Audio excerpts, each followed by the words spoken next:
Well, hello. We'll just wait for a couple more people to come in.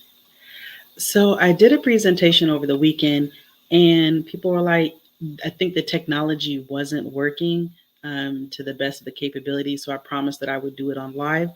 So that's what I do. And if you have any comments or if you have any questions, go ahead and put it in the chat.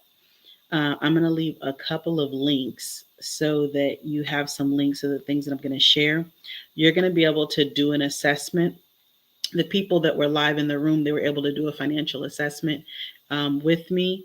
But I'm going to leave this comment for you. I'm going to leave it for you in the chat so that you can do the financial assessment, and then it's going to take you through not just the financial assessment, but it's also going to allow you to be able to book a 15-minute coaching session, which is really good, so that we can see where you're at, see where your goals are, make sure that we can get you to where you want to be. And if there's any, you know, if there's any area in which you're needing to develop out more, we can work on that as well. I'm going to go through my introductions, but just know our financial situations, they change all the time. They're not stagnant, they're fluid. So we could be good one month and we could not be good the next month. We could be like, whew, 2008 was a really rough year. It was for me. I was working at Lehman Brothers, which is one of the banks that started the whole recession. So I know 2008, I had to strap on my bootstraps and get ready for the ride. So anyway, let me just put this chat in here. Hold on one moment.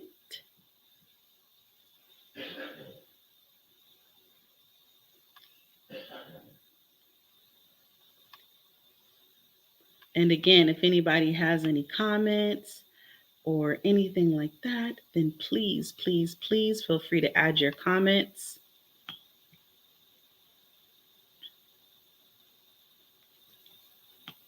And thank you for joining me today. So I am Shakira. I'm the founder and trainer, main trainer for TLC Sunshine Financial. I have over 25 years of experiences in financial services, national real estate lender with Fortune 100 banks. So I'm well versed in mortgage and real estate underwriting, credit, banking, and regulatory compliance. But most importantly, I am a wife, I am a mother. I think one of my career highlights is the fact that I've probably lent over 5.7 billion. I've helped train and manage credit and income and debt. And so what I'm doing is helping other people reach their financial goals because it is important to me. I know that as a single mom, when I was younger with 5 kids and being a teen mom, that being able to draw upon my financial experience really helped me weather many storms that come up. And anybody that knows, whether it's personal, individual, and a big family, that you are always going to experience some type of financial obstacle or big money decision that you're going to make. And the more information that you have to be able to make those decisions, the better off that you will be. You came really far wherever you are right now in your journey, and financial obstacles can really knock you down where you're having to start over. So if I can help you by giving certain tools and resources and access to information to minimize any damage that a financial obstacle may bring, then that's what I'm here for. On the flip side, maybe everything's great, which I'm loving for you. And so maybe we just want to increase your position. But like I was saying at the top of the hour, our finances is always going to be fluid, depending on our age, depending on our own our maybe external family relationships, job, divorce. Maybe we have a new baby coming up. But there's so many different areas that impact our personal finances. So that's a little bit about me. Where you get your financial information from is so important. please listen to me. Where you get your financial information from is so important. A lot of us, you hear it all the time, say, oh, I didn't learn that in school. Well, if you didn't learn it in school, where did you learn it from?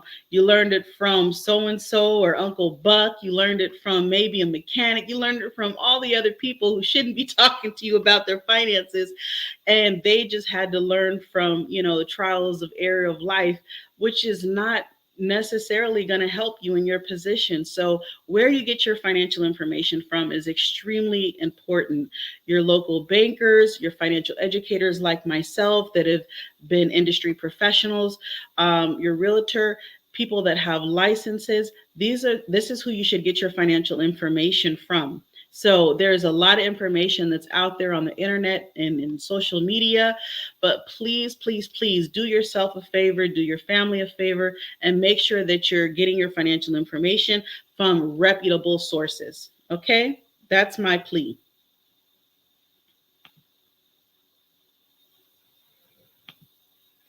What is the difference between coaching and education? So, coaching is financial coaching is specific for a specific circumstance.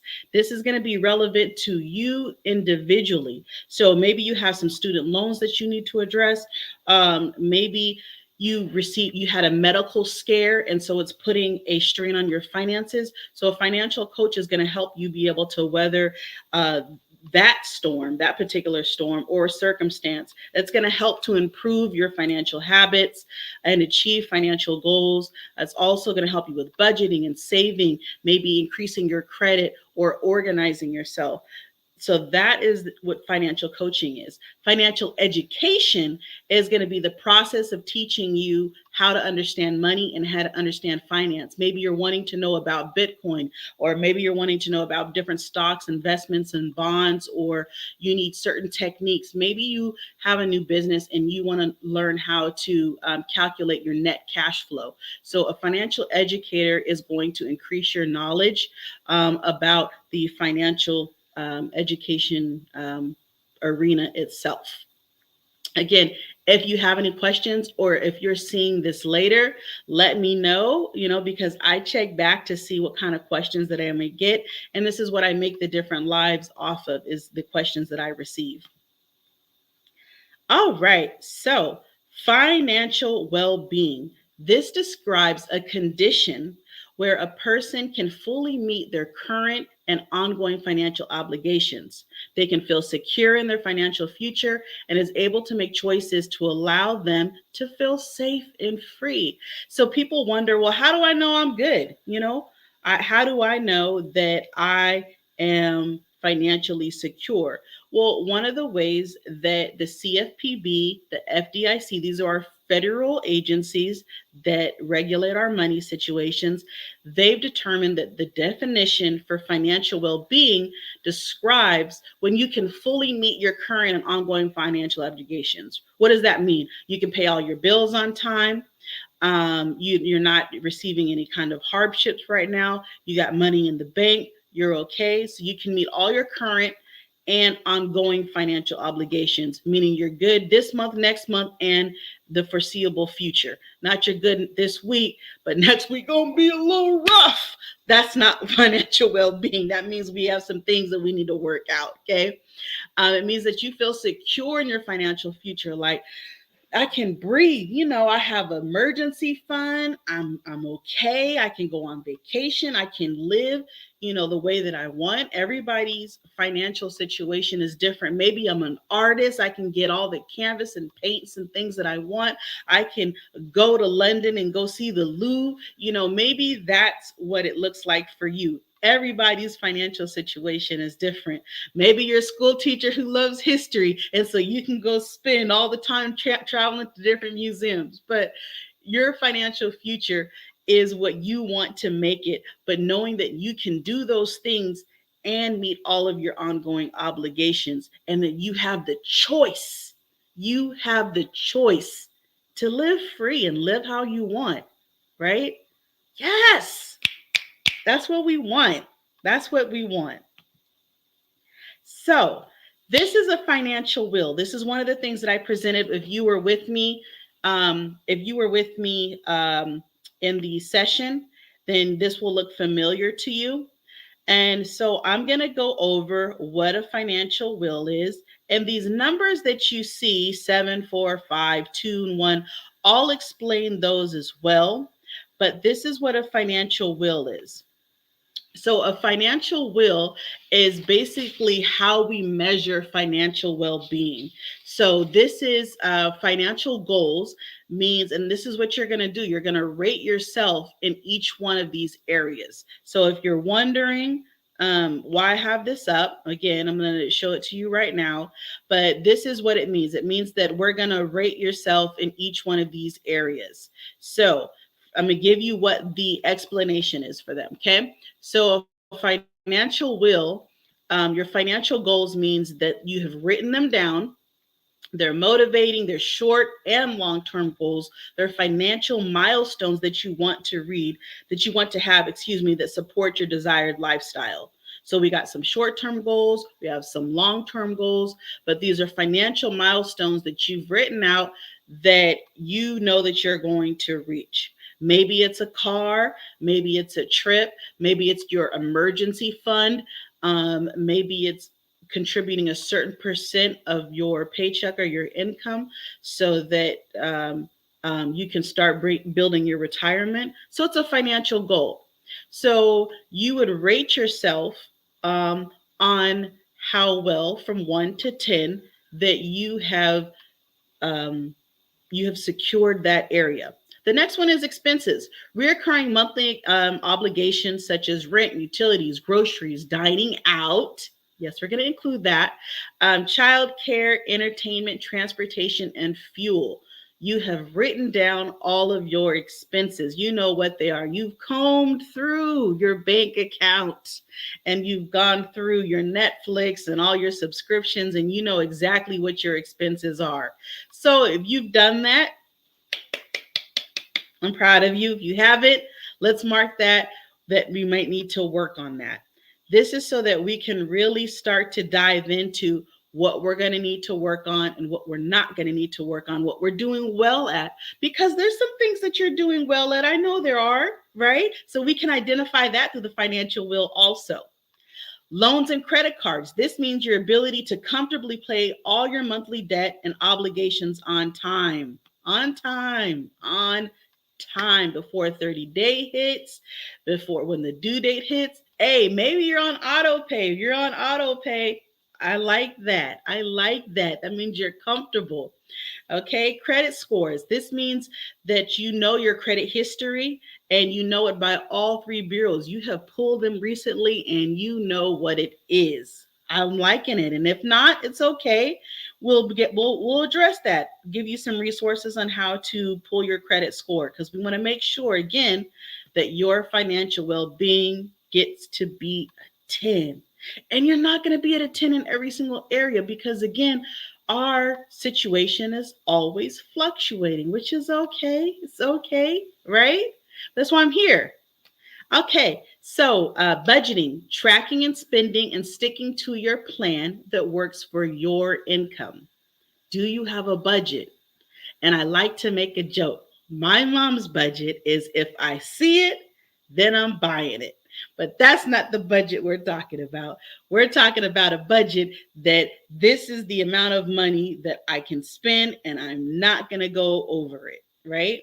That doesn't mean that you cannot enjoy life. It just means that you put that into your budget, because we want to make sure that you have money at the end. And as my husband says, we don't want to have more month at the end than we have more money. So that's what we're talking about. Personal savings, routine deposits of money for short and long-term goals. Yes, routine deposits. You see that keyword? Not just, I had some extra windfall, so I put something aside. No, we put in the budget that we are making a savings, a regular deposit for your short and your long-term goals. Because again, we talked about that we need to establish those. Having adequate insurance. That means that this protects you or offsets you anytime you might have a financial loss, such as your auto, your home, rent, disability, right? because sometimes we find that we might have a long or short-term disability. And when we go through any type of hurdle, it, again, like I was saying at the top, it can knock our financial situation and the gains all the way down. So we can put certain insurances that protect our assets and our financial situation. Your medical, dental, unemployment. These are items that we want to know, did we address? So again, you can rate yourself. The income and ability to generate a steady flow of money. Does the money that you have, does it cover everything? You might go through this exercise and realize and be like, Shakira, think I got more expenses than I have money. You're not alone. You are not alone. But if that's the situation, we can't go through life with our eyes covered and not realize what's going on. That's not going to be good for you. That's not going to be good for your kids or your family, right? We it's okay. We have to start being able to have money conversations, being comfortable with money conversations and addressing them so that we can get out of this wheel. When you look at the statistics, especially when we're looking at people of color, we're normally falling short or shorter than we would like to on a lot of different indicators, whether it's our medical insurance, whether it's our job, whether it's the car and our debt. Well, we got to start being able to get some tools in our arsenal so that we can increase our financial stability so that we can do better for our families. This is the reason why it's important. This is the reason why I do what I do. And this is why it's important to you. So it's not always going to be comfortable. I get it. I can make it as fun and as comfortable as possible because I am you. I've been you. And some days I'm there again. It's okay. But we have to be able to address it. Cool? So that is the last indicator that we look at for this will. So I want you to look at it. You're going to rate yourself on each one of these areas, and you're going to be able to say, okay, maybe this one right here, it's a little bit, maybe will financial goal. You can see I have a little scratch marks. Maybe that one's higher. Maybe the budgeting is a little lower. I need to work on that area. Maybe I give myself a 1 or a 2 in this area. But then we just know that this is what we're going to work on. And this is just something that's kind of fast, going through it. I promised that I would represent this. And I'm going to put in the link, you'll see in the link where you can complete your own financial assessment. Is a little bit different than this, and sign up for a 15-minute free coaching session. Then we can also do a financial intake as well and get a good idea of where you're at. And again, this is so that we can move forward, right? So that we can we're going to work every day, we're making money, it's important to us. So getting out of ourselves of what's going on with everybody else and then turning that internally and making sure that I'm good, right? You have to put on your own oxygen mask before you can save anybody else. And while we like to enjoy all the entertainment that this world has, we got to get down to business and we got to get serious about some things as well. So if you practiced your will, that's what you do right now. And one of the things then that I would have you look at is I would have you ask yourself, what are the 3 highest areas that you found success in? I'm doing really good at debt reduction, or I'm doing really good managing my monthly expenses. Well, that's awesome. So what did you do that had you really good in those areas? How long have you been really good in those areas? Did you say to yourself consciously, I'm going to make an improvement in these areas? Because we want to be able to address the good as well. So talk to me. Let me know. What areas did you find? And again, this might be live right now, but put some comments in so we can have an ongoing conversation, right? This is not just a one-time thing. I'm here. And subsequently also, let's take a look at the areas maybe that were the lowest and look at those scores and ask yourself, what's going on in this area for me? Why do I think they're a little bit lower? What can I do about it? Why is this area hard for me to work on? Why haven't I addressed it? Is there a roadblock I'm having? And what would I need to do maybe to make this number higher? These are questions that it's okay for us to ask ourselves, right? These are conversations we want to start having. Why? Because we don't talk about money enough, but yet it impacts almost every aspect of our life. Why is it important also? Because we want to have a good quality of life. I want you to be able to have the quality of life. We talked about financial well-being at the top. After you have done this will, you will have a good basis for your financial goals. Financial focus for today means that I want you to pursue one of those goals. I want you to look in one of those areas.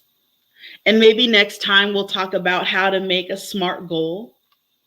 But I want you to say, okay, it's time that I go ahead and pay attention to me. I pay attention to my goals, my short term, my long term goals. I pay attention to what I want out of life. What do I value? For me, I value my family. I value my husband, my kids. I value being able to spend my time earning a living doing what I love, which is teaching and helping people. I love to help people. What do you value? What do you love? I love to be able to do philanthropic endeavors. I like to be able to help people. So you have to ask yourself, are you living the quality of life that you want? Oh, and I like to travel. I like to see new things. So you have to ask yourself, what is it that you like? And am I wasting my money by shopping, Amazon, fast food, or I'm spending my money on the things that I value and the things that I want? It will take some discipline, yeah, but man, the payoff, the payoff, right? When all your bills are paid on time or you're doing those particular things that you like. Well, I really appreciate you spending some time with me today. And if you have any questions, please leave it in the chat. Again, this is Coach Shakira. You can find all of my information so that you can set up your free coaching session and ongoing sessions and workshops and seminars. I also help industry professionals stay relevant and stay up to date on financial information. And if you are looking to have anybody come do workshops for your agency, your school, let me know. Take care.